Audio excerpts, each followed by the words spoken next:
오늘 함께 보실 하나님 말씀 호세아 11장 1절에서 11절에 있는 말씀까지 함께 보도록 하겠습니다.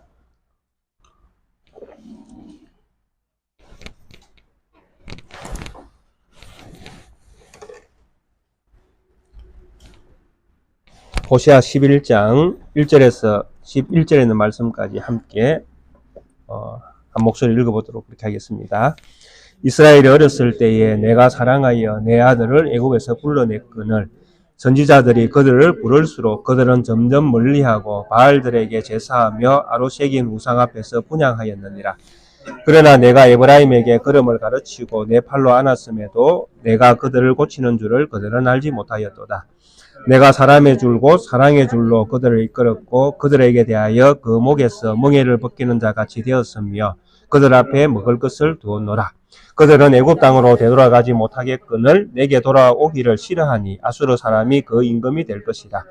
칼이 그들의 성읍을 치며 빗장을 깨뜨려 없이 하리니 이는 그들의 계책으로 말미암음이니라. 내 백성이 끝끝내 내게서 물러가나니 비록 그들을 불러 위에 계신 이에게로 돌아오라 할지라도 일어나는 자가 하나도 없도다. 에브라임이여 내가 어찌 너를 놓겠느냐. 이스라엘이여 내가 어찌 너를 버리겠느냐. 내가 어찌 너를 아드마같이 놓겠느냐. 어찌 너를 스보임같이 두겠느냐.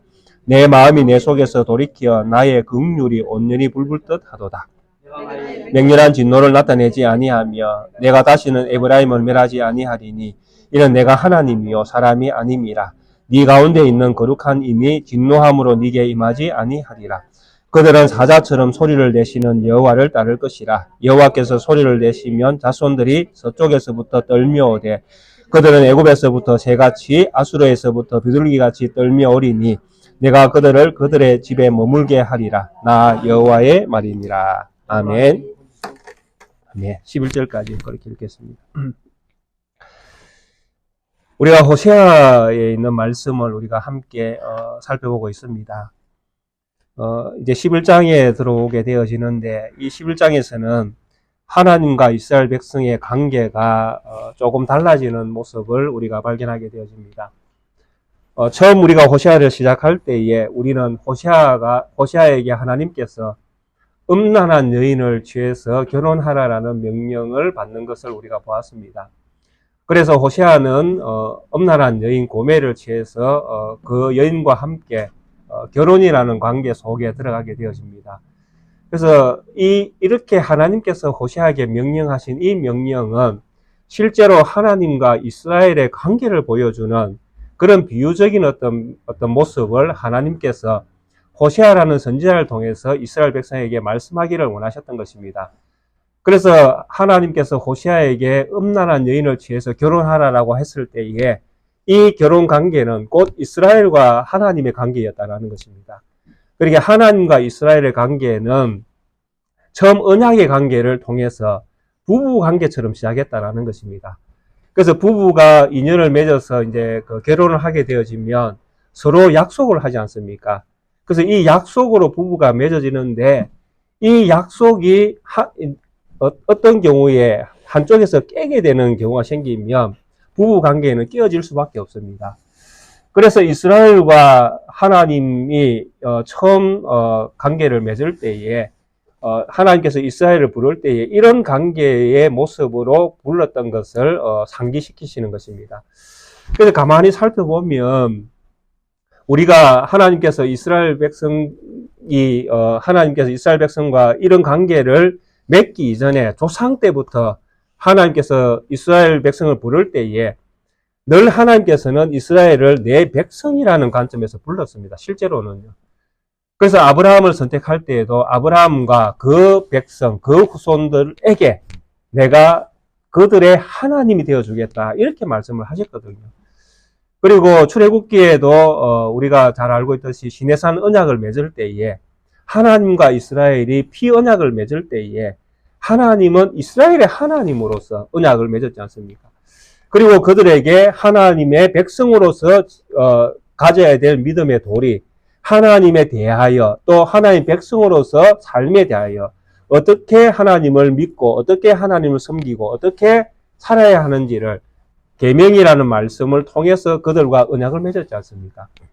그래서 호세아에서는 이런 면들을 아주 초반에는 많이 보여줬다라는 것입니다. 하나님과 이스라엘은 언약을 통해서 맺어진 부부관계였다라는 것. 그런데 이 관계 속에서 언약을 깨는 쪽이 누구였습니까? 고멜이었다라는 것이죠. 호세아가 언약을 깨는 것이 아니라 고멜, 이스라엘 역을 맡아 이렇게 역할하고 있는 이 고멜이 부부관계를 깨고 다른 남자를 찾아가고 또 음란한 행위를 하고 또 뭐 자기에게 뭔가 좋은 것을 준다 하면 또 따라가고 이런 어떤 모습을 보이면서 끊임없이 호세아를 떠나는 이런 모습을 보이면서 하나님께서 말씀하시는 것이죠. 이스라엘이 이와 같다. 지금 너희 이스라엘이 이와 같이 하나님과 맺은 언약을 깨고 또 다른 남자를 찾아가고 또 다른 어떤 그 좋은 것들을 찾아가고 그렇게 해서 끊임없이 남편 된 호세아 또 하나님을 아프게 했다. 그래서 우리가 10장 앞에까지 보면 몇 번 등장하는 그 표현들에 보면 언약을 어기고 이런 표현들이 나왔지 않습니까? 언약을 깨트리고 언약을 어기고 이런 어떤 표현들이 부부관계 속에서 되어지기 때문에 하나님께서 부부라는 관계 속에서 지금 이스라엘 백성과 대화하기 때문에 호세아를 통해서 말씀하기 때문에 이런 표현들이 나왔다라는 것입니다. 그리고 이제 11장에 딱 들어오면 이제 하나님과 이스라엘 관계를 다른 측면에서 또 하나님께서 말씀하기를 원하십니다. 그게 무엇이냐 하니까 바로 아버지와 아들의 측면에서 참 부부 관계에서는 한쪽이 깨어버리면 깨어질 수가 있는데 아버지와 아들의 관계 속에서는 한쪽이 깨어도 절대로 깨어질 수가 없습니다. 맞습니까? 예. 그래서 하나님이 이스라엘을 대하는 이 사랑의 깊이가 훨씬 더 이제 확정적으로 나타날 수밖에 없는 이거는 어떤 한편이 깬다고 해서 깨어질 수 있는 성질이 아닌 그런 하나님의 일방적인 사랑, 그 사랑의 모습으로 하나님이 이스라엘을 사랑하겠다라고 이제 호세아 11장에 나오면 하나님이 다른 방식으로 이스라엘과의 관계를 말씀하기 시작하십니다. 그래서 이 관계가 아들과 아버지의 관계입니다.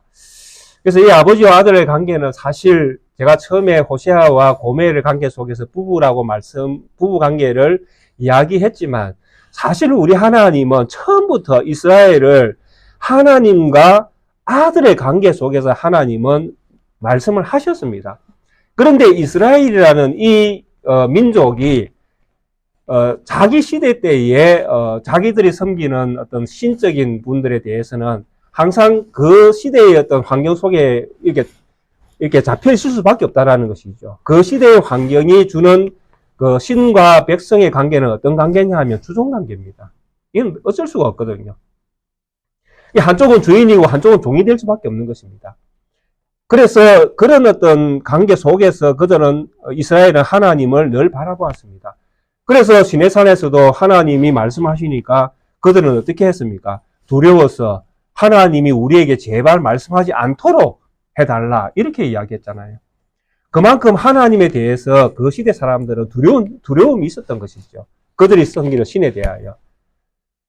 그런데 하나님은 달랐다라는 것이죠. 처음부터. 우리 하나님은 이스라엘은 하나님에 대해서 그런 마음을 가지고 있었지만 하나님은 처음부터 이스라엘을 부를 때에 내 아들로서 내가 이들을 부른다라고 말씀을 하셨습니다. 그 말씀이 어디에 나오는가 하면 출애굽기 4장에 나옵니다. 출애굽기 4장에 보면 하나님께서 모세를 통해서 애굽에서 이스라엘을 부를 때에 하나님이 그 바로에 가서 이렇게 이야기하라라고 말씀하실 때에 출애굽기 4장 22절에 보면 너는 바로에게 이르기를 여호와의 말씀에 이스라엘은 내 아들 내 장자라. 하나님 지금 모세에게 바로에 가서 이야기하라고 말씀합니다. 그러면서 하나님이 말씀하실 때에 이 이스라엘은 내 아들이고 내 장자다. 이렇게 나를 보내신 하나님이 이 이스라엘에 대하여 그렇게 말씀하시더라라고 전달하라고 하나님께서 말씀하셨습니다. 하나님은 이스라엘을 어떻게 부르셨다고요? 내 아들, 내 장자라고 불렀습니다. 이스라엘은 다르게 생각했는지 몰라도 우리 하나님은 처음부터 이스라엘을 이렇게 생각했다라는 것이죠. 그래서 이제 호세아 11장에 오면 얼마나 하나님이 이스라엘에 대하여 아들로서 생각하고 있는지에 대하여 하나님의 마음을 이제 내어 주십니다. 1절에 보면 이스라엘이 어렸을 때에 내가 사랑하여 내 아들을 애굽에서 불러냈거늘, 방금 읽었던 출애굽기 4장 22절에 있는 말씀입니다. 그것을 호세아가 지금 인용하고 있는 거예요. 이스라엘이 어렸을 때에, 그러니까 이스라엘이 아무것도 알지 못할 때에, 뭐 하나님에 대하여 무슨 지식이 있거나 무슨 아무것도 없는 상태에 있을 그럴 때에 하나님께서 이 이스라엘을 애굽에서 불러냈다, 이렇게 말씀합니다. 이것은 근원적으로 우리에게도 적용할 수 있습니다. 우리가 하나님에 대해서 아는 게 뭐가 있습니까? 하나님이라는 분이 계시다라는 것을 우리의 마음에 믿음이 생기기 전에 우리가 하나님에 대해서 알고 있었던 것이 무엇이 있습니까? 아무것도 없잖아요. 그냥 지구가 우연히 생긴 것처럼, 이 우주가 우연히 생긴 것처럼 알고 있었고, 또 지금 해, 달, 별, 이런 것들, 다른 사람들이 조상신을 섬기듯이 그렇게 섬기며 우리가 복 받는 줄 그렇게 생각하고, 그렇게 우리가 세상 살았지 않습니까? 건강이 최고인 줄 알고, 돈 많이 벌면 최고인 줄 알고, 그리고 높은 자리에 앉으면 최고인 줄 알고, 그게 우리가 사는 우리의 세계 속에서 우리가 꿈꾸던 그런 세계 아니었습니까? 그래서 그것만 가지면 다 되는 것처럼, 그죠? 그것만 건강이 있고 돈이 있고 명예가 있으면 세상 모든 것들을 다 가질 수 있는 것처럼 그런 꿈을 꾸면서 우리는 살았지 않습니까? 하나님이 계시다는 하나님이라는 존재에 대하여 전혀 알지 못할 때에 우리는 그런 세계를 꿈꾸면서 살았다는 것입니다. 이스라엘이 그러한 것처럼 우리도 그러했다라는 것이죠. 그런데 하나님이 어린아이와 같은 우리에게 어느 날 하나님이 믿음의 씨앗을 탁 던지면서 하나님이 계신 것을 이제 보여주시는 것이죠. 그래서 이스라엘 백성에게 하나님이 계신 것을 보여주기 위해서 하나님께서 어떻게 하셨습니까? 10가지 재앙을 내렸지 않습니까? 애굽에. 그러면서 진짜 하나님이 계신 것을 어린아이와 같은 이스라엘 백성에게 하나님이 모세를 통해서 하나님이라는 분이 분명히 있다, 그걸 깨우쳐 주신 거 아닙니까? 그래서 그렇게 깨우쳐 주고 나서야 결국 그들을 어떻게 약속의 땅으로 가기 위해서 이제 애굽에서 불러냈다라는 것입니다. 우리 하나님이 지금 호세아를 통해서 호세아 시대에 있는 백성에게 말씀하시듯이 이미 과거에 출애굽한 백성에게 하나님은 그런 하나님으로 그들에게 보여주셨다라는 것입니다. 그리고 지금도 마찬가지죠. 지금 호세아 시대에 그 백성에게도 하나님은 이런 방식으로 그들을 불러서 그들에게 하나님이 아버지인 것을 인식시켜 주시는 것입니다. 하나하나. 우리에게도 마찬가지죠. 우리가 하나님을 알게 된 지식이 많이 늘어난 것도 결국 우리의 인생 가운데에 우리가 하나님의 역사를 보았기 때문에 우리가 하나님에 대하여 좀 더 많은 지식과 또 믿음이 생겼다라는 것이죠. 그렇잖아요. 처음 우리가 하나님을 만날 때하고 지금 우리의 모습하고 똑같습니까? 아니면 달라졌습니까? 달라져야 정상이잖아요. 똑같으면 이거는 문제가 생기는 것입니다. 왜냐하니까 하나님이 처음 어린아이 때에 우리를 다루는 방식하고 성인이 되었을 때 우리를 다루는 방식이 달라지기 때문에 그렇습니다. 아이에게는 울면 젖을 먹이고 또 울면 달래고 또 그 아이가 원하는 것을 주기도 하신다라는 것이죠. 근데 성인이 맨날 울고 또 달라고 또 요구하고 또 하나님 보여달라고 또 얘기하고 그러면 하나님 좋아하시겠습니까? 아버지가 좋아하시겠습니까? 다 보여줬는데, 다 믿게 했는데, 다 성장시켜줬는데 지금도 울고 있고, 지금도 아버지를 보고 울고, 지금도 아버지를 보면 돈 내라고 떼쓰고, 또 아버지를 보면 뭐 내라, 뭐 해달라 떼쓰고, 그러면 아버지가 좋아하시겠습니까? 그러니까 하나님이 우리를 만나주시는 방식이 달라진다라는 거죠. 우리의 신앙의 어떤 정도에 따라서. 우리가 성숙해지면 사실 하나님에 대한 믿음이 이제 우리의 마음에 온전히 자리를 잡고 하나님에 대한 어떤 그런 지식도 생기고 또 하나님이 어떤 분이신지에 대한 이런 것들이 충만하게 생기면 이제 하나님이 또 다른 어떤 기적이나 표적 같은 것을 보여주지 않아도 우리에게 이미 보여준 그 믿음으로 우리가 신앙생활을 해갈 수 있다라는 것이죠. 그래서 실제로 오래 믿었고 하나님에 대한 풍부한 경험이 많으신 어떤 믿음이 어느 정도 이제 하나님의 은혜 가운데에 성숙한 우리 그리스도인들에게는 사실 기적적인 일들이 잘 일어나지 않을 가능성이 많습니다. 오히려 처음 믿었던 우리 정달수 집사님 모친 같은 이런 분들이 오히려 기적을 경험할 가능성이 훨씬 많으신 것이죠. 왜? 아직까지 어린아이니까 하나님이 살아계신 것을 보여줘야 되잖아요. 그런 분들에게는 훨씬 기적적인 일들이 많이 일어날 수 있죠. 그래서 하나님께서 이스라엘을 처음 부를 때에 이렇게 불렀다라는 것이죠. 그리고 2절에 보면 선지자들이 그들을 부를수록 그들은 점점 더 멀리하고 바알들에게 제사하며 아로새긴 우상들 앞에서 분향하였느니라. 이제 신앙이라는 게 성숙해 가야 되는데 이제 하나님을 알고 더 믿을수록 이스라엘 백성은 이제 이상하게 반대 방향으로 갔다라는 것이. 이게 호시아 시대처럼 다른 우상을 섬기고 다른 좋은 것들을 섬기고 하나님이 좋은 것처럼 또 다른 좋은 것이 있는 것 같이 그것들을 위해서 또 이렇게 가는 거예요. 오늘 우리가 읽었던 열왕기하 21장에도 나왔지만은 므낫세 시대 이전에도 많은 선지자를 통해서 하나님이 보냈다라는 거예요. 선지자를 보냈는데도 불구하고 그들이 선지자의 말을 듣지 않는 것이죠. 그만큼 이스라엘이 하나님의 말씀 안에서 자라가는 이런 어떤 이런 그런 것이 아니고 오히려 반대 방향으로 걸어갔다라는 것이죠.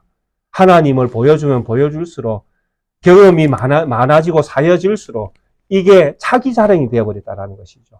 자기 욕심, 또 자기 삶을 이렇게 구축하는 이런 부분에 이제 자기 곳간을 넓혔다라는 것이죠. 창고를 더 크게 짓고 하나님을 위해서 하나님 앞에서 하나님의 은혜로 산 것인 줄 고백하는 것이 아니고 자기가 잘했어. 또 자기 스스로 잘 할 수 있다라고 또 하나님 없이도 자기가 살 수 있을 것처럼 그런 믿음들이 생겼다라는 것이죠. 잘못된 우상 숭배죠. 그래서 이렇게 그들이 하나님에 대한 어떤 태도들이 선지자들을 많이 보낼수록 오히려 이 백성들이 어긋난 길로 더 많이 갔다라고 그렇게 말씀을 합니다. 참 이 선지자는 이스라엘 백성들 안에서 참 큰 역할들을 많이 합니다. 이 선지자들이 있었다라는 것은 이스라엘 백성들에게 엄청난 복입니다. 왜냐하면 하나님께서 이스라엘을 잊어버리지 않았다라는 정표거든요. 선지자가 있다는 이야기는. 그러니까 하나님의 선지자라는 이 직무가 그렇습니다. 선지자는 뭐 하는 사람들입니까? 바로 하나님의 말씀을 전달하는 사람들이잖아요. 그러니까 이스라엘 백성이 하나님을 잊어버렸을 때에 하나님이 선지자를 보냈다라는 것은 그들에게 하나님의 말씀을 전달했다라는 것이거든요. 그러면 그들에게는 무엇이 있습니까? 소망이 있죠. 희망이 있고 돌아올 수 있는 기회가 있는 것입니다. 그렇기 때문에 하나님이 선지자를 보냈다라는 것은 구원받아야 될 하나님의 백성의 입장에서는 엄청난 복이 되는 것입니다. 그런데 반대의 경우는 또 달라집니다. 하나님께서 유기하는 백성들에게는 돌아오지 않는 백성들에게는 선지자의 그 말씀이 심판의 메시지가 되어집니다. 하나님이 보낸 선지자의 말까지 듣지 않았기 때문에 그들에게 무엇이 일어날 수밖에 없습니까? 하나님의 그 말씀이 그대로 성취되어지는 심판이 이루어질 수밖에 없는 것입니다. 그래서 우리는 이 마지막 시대를 살아가는 우리에게는 이런 선지자들이 준 이 교훈이 우리에게도 동일하게 적용이 된다는 것을 우리가 잊지 말아야 됩니다. 왜냐하니까 이 선지자들을 역사 안에서 하나님이 선지자들을 무수히 많이 보내셨던 이 우리의 하나님 아버지께서 마지막 시대에 마지막으로 선지자를 보내셨거든요. 또 다른 선지자를 예비해 두신 것이 아니고 우리 시대에는 또 다른 선지자가 이제 일어날 수가 없습니다. 이미 계시는 완성이 되었고 종결되었기 때문에 또 다른 하나님의 말씀은 없습니다. 그래서 우리에게는 최종적인 하나님의 말씀, 최종적인 선지자가 와 있는 거예요. 우리 성도님들이 다 아십니다. 그분을. 누굴까요? 예, 예수님이 오셔서 올라가셔서 보내신 누구? 성령 하나님. 이 하나님이 최종적으로 우리에게 와 계시거든요. 그러니까 이분이 이제 우리에게 최종적인 선지자로서 오셔서 예수 그리스도께서 오셔서 하셨던 그 모든 일들을 생각나게 하시고 깨닫게 하시고 믿게 하시고 이분이 주는 메시지를 거역하면 우리에게는 이제 기회가 없어요. 그래서 성령이 최종적인 선지자가 되는 거예요. 그래서 이 선지자를 우리는 이미 받았습니다. 왜? 선지자가 왔고 우리가 교회에 나오게 됐다라는 것은 우리가 믿음이 있다라는 것은 성령 하나님께서 우리에게 오셨다라는 것이죠. 네. 그래서 이분이 우리에게 무엇을 가르칩니까? 하나님이 누구신지, 예수님이 누구신지, 우리가 어떻게 살아야 하는지 모든 것들을 성령 하나님께서 우리에게 성생으로서 그 모든 것들을 하게 하고 믿게 하고 가게 하시고 그렇게 우리를 인도해 가십니다. 그래서 저는 사실 무림한 성생이지 저는 그 헛수아비와 똑같다고 생각하시면 됩니다. 이해가 되십니까? 진짜 우리 모든 성도님들의 성생은 성령 하나님이십니다. 그분이 여러분들을 깨닫게 하시고 믿게 하시고 주의 나라로 인도해 가실 것입니다. 그러니까 사람을 믿어라, 저를 믿는 것이 아니라 누구를 믿어야 되는 것입니까? 오신 성령 하나님을 믿으셔야 됩니다. 그분의 신실하심, 그분의 깨닫게 하시는 은총, 그리고 그분이 나에게 왔으면 그분은 나를 반드시 하나님 나라로 인도해 가실 것이다 라는 믿음, 그 믿음 안에서 우리가 살아가시면 뭐 건강해도 괜찮고 조금 건강치 못해도 괜찮고 돈이 많아도 괜찮고 돈이 조금 없어도 괜찮고 또 높은 자리에 앉아도 괜찮고 높은 자리에 앉지 못해도 괜찮습니다. 그분 안에 있다면 성령 하나님을 우리에게 오셔서 그분이 우리에게 믿음 주셔서 우리를 인도한다는 그 믿음이 있다면 우리는 아무 문제가 없다라는 것을 우리가 믿음으로 갖고 사시면 됩니다. 이런 믿음이 우리에게 중요한 것입니다. 그래서 이게 이전에 나눈 이 선지자는 이제 최종적인 선지자를 보내기 위한 하나님의 끊임없는 사랑이었습니다. 이스라엘 백성에게는. 왜냐하니까 이것이 사실은 처음부터 예언이 되어 있었거든요.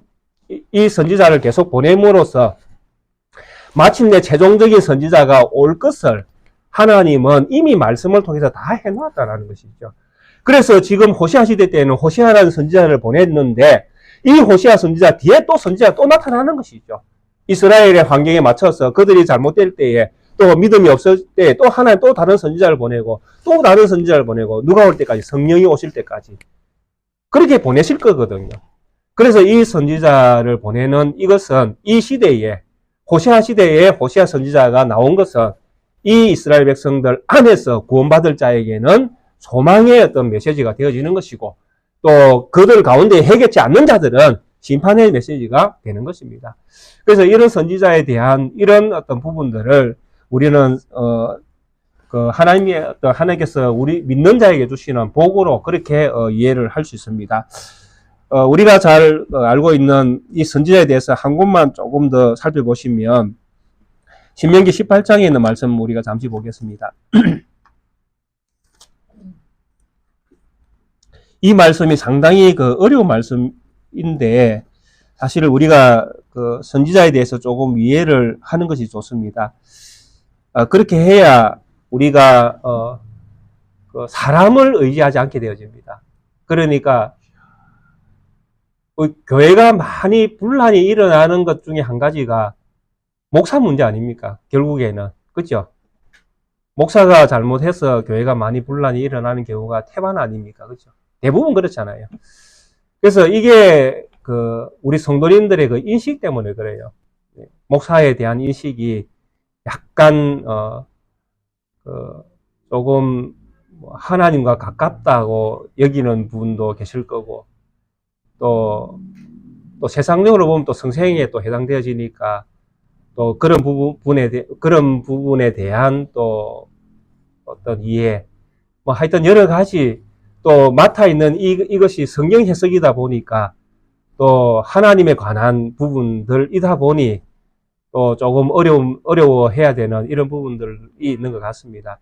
그래서 여러 가지 이런 부분들 때문에 한국 교회가 조금 많이 이제 분란이 일어나고 있는데, 이런 인식들이 사실은 조금 이제 바뀌어져야 됩니다. 제가 볼 때에는 신명기 18장에 보시면 15절부터 우리 마지막 절까지 한번 읽어보겠습니다. 같이. 내 하나님 여호와께서 너희 가운데에, 신명기 18장 다 찾으셨죠? 15절부터 읽어보겠습니다. 내 하나님 여호와께서 너희 가운데 네 형제 중에서 너를 위하여 나와 같은 선지자 하나를 일으키시리니 너희는 그의 말을 들을지니라. 이것이 곧 네가 총회의 날에 호렙산에서 네 하나님 여호와께 구한 것이라. 곧 네가 말하기를 내가 다시는 내 하나님 여호와의 음성을 듣지 않게 하시고 다시는 이 큰 불을 보지 않게 하소서. 두렵건대 내가 죽을까 하나이다 하매 여호와께서 내게 이르시되 그들의 말이 옳도다. 내가 그들의 형제 중에서 너와 같은 선지자 하나를 그들을 위하여 일으키고 내 말을 그 입에 두르니 내가 그에게 명령한 것을 그가 무리에게 다 말하리라. 누구든지 내 이름으로 전하는 내 말을 듣지 아니하는 자는 내게 벌을 받을 것이요, 만일 어떤 선지자가 내게 전하라고 명령하지 아니한 말을 제 마음대로 내 이름으로 전하든지 다른 신들의 이름으로 말하면 그 선지자는 죽임을 당하리라 하셨느니라. 네가 마음속으로 이르기를 그 말이 여호와께서 이르신 말씀인지 우리가 어떻게 알리요 하리라. 만일 선지자가 있어 여호와의 이름으로 말한 일에 정음도 없고 성취함도 없으면 이는 여호와께서 말씀하신 것이 아니요 그 선지자가 제 마음대로 한 말이니 너는 그를 두려워하지 말지니라. 아멘. 여기에서 하나님께서 모세가 이제 이스라엘 백성에게 하는 이 말씀 가운데에 선지자를 이스라엘 백성이 요구했다, 이렇게 말씀을 합니다. 그래서 하나님께서 한 선지자를 예비해 놓으셨다, 이렇게 이야기합니다. 이스라엘 백성이 사실 선지자를 요구한 것은 아닌데 모세가 그렇게 해석을 하는 것입니다. 그 시내산에서 하나님이 우리와 번개와 뭐 이런 어떤 천둥 속에서 하나님께 음성이 막 들려오니까 그 음성을 듣는 이스라엘 백성이 너무 두려운 거예요. 왜? 천둥 번개마치도 우리는 겁이 나잖아요. 왜? 천둥이 우리 위에 또 떨어질까봐. 그죠? 번개가 우리 위에 툭 떨어질까봐 사실 겁나잖아요. 그 소리가 또 얼마나, 하늘로부터 울리는 그 소리는 정말 크지 않습니까? 진짜 저희 뭐 집 가까운데 이런 데서 번개가 한번 일으키면서 우리가 팍 칠 때는 정말 집이 무너질 것 같은 그런 어떤 그 충격적인 것들을 우리가 느끼지 않습니까? 그래서 이스라엘 백성이 이런 어떤 경험을 한 겁니다. 하나님을 만날 때에. 그러니까 너무 하나님이 두려운 거예요. 그래서 모세에게 이야기합니다.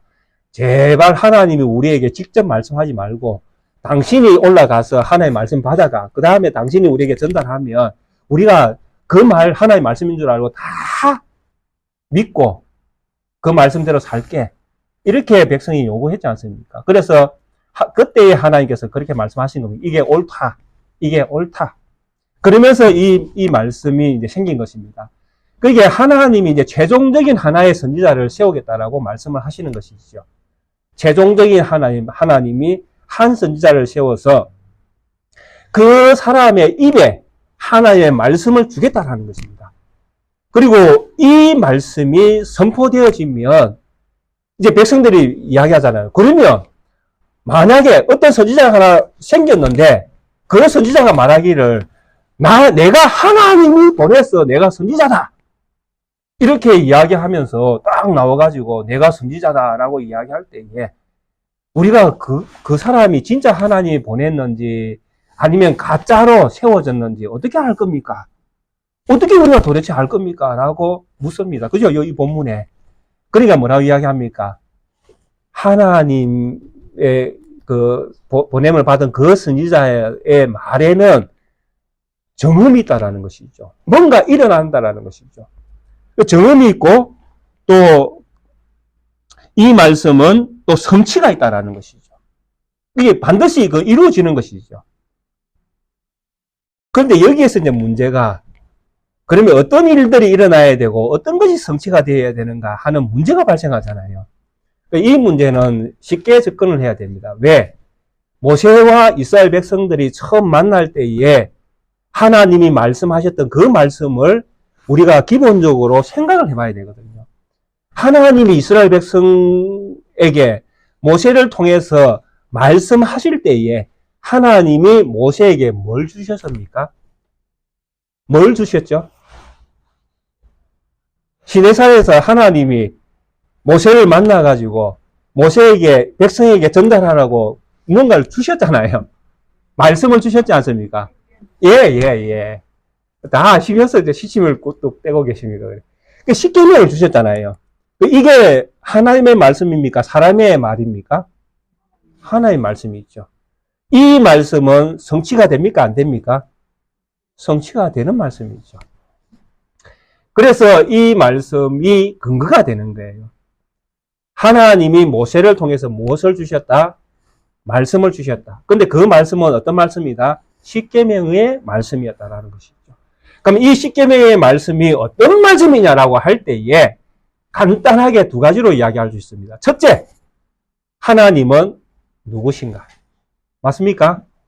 예, 십계명을 읽어보시면 가장 기본적인 게 하나님이 누구신가에 대한 이야기입니다. 하나님은 도대체 누구신가? 두 번째, 하나님의 백성은 어떻게 살아야 하는가? 맞습니까? 예. 너무나 중요한 말씀인데 그 말씀이 어디에 있는 거면 십계명에 있습니다. 자, 그러면 하나님이 보내는 선지자는 끊임없이 생겨다가 최종적으로 선지자가 올 건데 그 선지자는 무슨 이야기를 할 것인가? 그 선지자는 와서 무슨 이야기를 할 것인가? 무슨 이야기를 하겠습니까? 하나님은 누구신가? 예수님이 오셔서 말씀합니다. 예수님이 누굴 이야기합니까?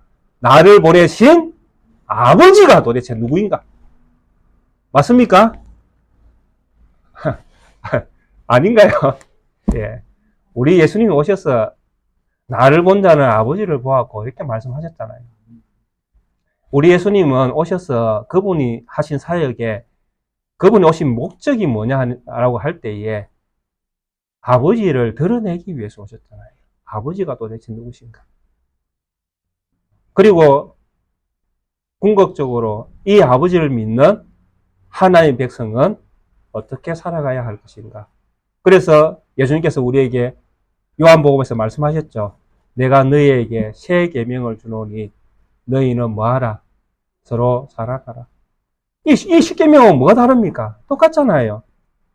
십계명이 가지고 있는 이 원리, 아버지가 도대체 누구신가? 그리고 하나님의 백성은 도대체 어떻게 살아야 하는가? 이 이야기를 하지 않는 누구? 선지자는 다 뭐다? 가짜다라. 이해가 되십니까? 이 선지자는 와서 자기 이야기를 하는 게 아니에요. 하나님은 도대체 누구신가? 지금 호세아를 읽어보십시오. 가만히 읽어보십시오. 호세아를 통해서 이스라엘을 심판한다고 하지만은 궁극적으로 호세아가 이야기하는 것은 하나님이 도대체 누구신가잖아요. 하나님 도대체 누구신가? 그리고 하나님의 백성이 도대체 어떻게 살아야 하는가? 그 문제를 가지고 지금 실험하고 있지 않습니까? 아닌가요? 그러니까 선지자라는 이 사람들이 잊지 말아야 될 것, 책무, 선지자라는 이런 어떤 그 하나님께서 교회를 통해서 만약에 어떤 직분을 통해서 선지자적인 어떤 역할을 할 수 있도록 하나님이 직임을 목사에게 맡겼다면 목사는 적어도 이 원리를 벗어나면 안 된다라는 것이죠. 궁극적으로. 그러니까 설교를 통해서 끊임없이 저는 누구를 이야기해야 됩니까? 하나님을 이야기해야 되는 것이죠. 그리고 믿는 성도가 어떻게 살아야 할지를 고민하게끔 해야 되는 것이고, 이 이야기를 제가 하지 않으면 저는 사꾼이 될 수밖에 없습니다. 가장 중요한 것은 누가 뭐라 해도 하나님입니다. 하나님 도대체 누구신가? 오늘도 호세아 11장을 통해서 하나님이 가장 중요하게 우리에게 하나님은 누구십니까? 오늘 호세아 11장 1절과 2절에서 하나님은 도대체 누구십니까? 누구십니까? 우리 아버지라는 거. 이걸 분명히 우리가 믿으셔야 됩니다. 이 아버지 앞에 우리가 어릴 때에는 재롱도 떨고 이스라엘 백성이 물이 없다 광야에서 투정한 것처럼 투정할 수 있습니다. 와, 고기 먹을 때가, 애굽에서 고기 먹을 때가 너무 좋았는데 아버지 고기 좀 주세요. 고기 먹을 때가 좋았지 않습니까? 라고 어릴 때는 투정할 수 있습니다. 그러나 가나안 땅에 딱 들어가면 그 투정은 벗어버려야 됩니다. 왜? 집을 줬죠. 땅을 줬죠. 이른 비, 늦은 비 하나님께서 내려주시죠. 그것 가지고 이제 싸우면 안 되죠. 이제 또 다른 믿음의 경지 속에서 싸움을 싸워야 되잖아요. 근데 광야에서 싸웠던 것처럼 가나안 땅에 들어가서도 뭐 먹을까, 뭐 입을까, 뭐 마실까, 어디에서 살까 그거 고민하면 우리 하나님의 입장이, 우리 아버지의 입장이 뭐가 되겠습니까? 그렇게 고생하면서 투정 다 받아주면서 약속의 땅에 떡 넣어줬더니 여전히 호시아 시대 마찬가지잖아요. 여전히 이 백성들은 뭐에 팔려 있습니까? 더 잘 살려고, 더 맛난 거 먹으려고, 더 좋은 신 섬기려고 끊임없이 잘못된 길로 자꾸 나아가지 않습니까? 우리 성도님들 어떻습니까? 아직도 우리 하나님이 우리 성도님들에게 넉넉하게 주신 은혜가 부족합니까? 예.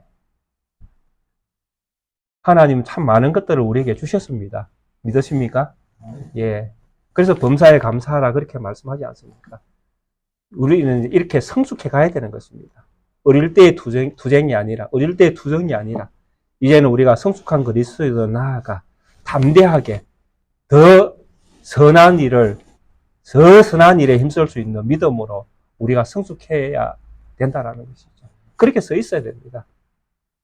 그래서 기도에도 뭐 맨날 이거 주십시오, 저거 주십시오 이게 아니라 내가 섬길 수 있는 자리, 내가 봉사할 수 있는 자리, 그런 부분들에 대해서 찾고 또 찾고 그렇게 하면서 내가 섬겨갈 수 있는 그런 성도로서 성숙해 갈 수 있도록 하나님 인도해 달라고 우리는 그렇게 기도해야 되죠. 그게 성숙해 가는 거 아닙니까?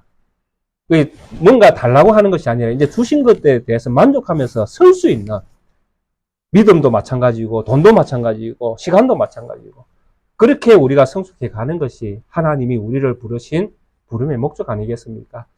그래서 이 호시아 11장 1절과 2절에서는 하나님께서 이스라엘을 부를 때에 처음부터 계획되어 있었던 것이지만 하나님이 그들을 아들로 불렀다는 것. 그리고 이 아들을 하나님께서 끊임없이 성장하도록 만드셨다는 것. 근데 그 성장이 그냥 성장이 아니라 충분히 자립할 수 있도록 하나님이 이끌어 가셨다는 것. 그래서 자립한 성도로서, 자립한 아들로서 충분하게 믿음 안에서 살아갈 수 있도록 하나님이 이끌어 주셨다는 것입니다. 이스라엘 백성이 그것을 믿지 않아서 문제이지. 그래서 오늘날도 이런 어떤 하나님의 그 신실하심, 우리를 부르신 하나님이 우리를 성숙해 가도록 이끄신 것은 과거나 현재나 변함이 없다라는 것. 그리고 오늘 우리에게 보내신 이 선지자는 끊임없이 우리에게 말씀한다라는 것. 무엇에 대하여? 하나님에 대하여. 그리고 이분은 끊임없이 우리에게 고민하게 한다는 것. 어떻게 살아갈 것인가? 살 것인가? 그런 부분들을 우리에게 깨닫게 하고 생각나게 하고 결국 하나의 나라를 이루어가는 일에 우리가 살아갈 수 있도록 그렇게 우리를 이끌어 가시는 분이 우리에게 보내신 최종적인 선지자의 일이라는 것. 이런 것들이 우리에게 선포되어질 때에 우리가 믿음으로 응답하는 것이 성숙한 그리스도인의 자세라는 것을 오늘 말씀에서는 하고 있습니다.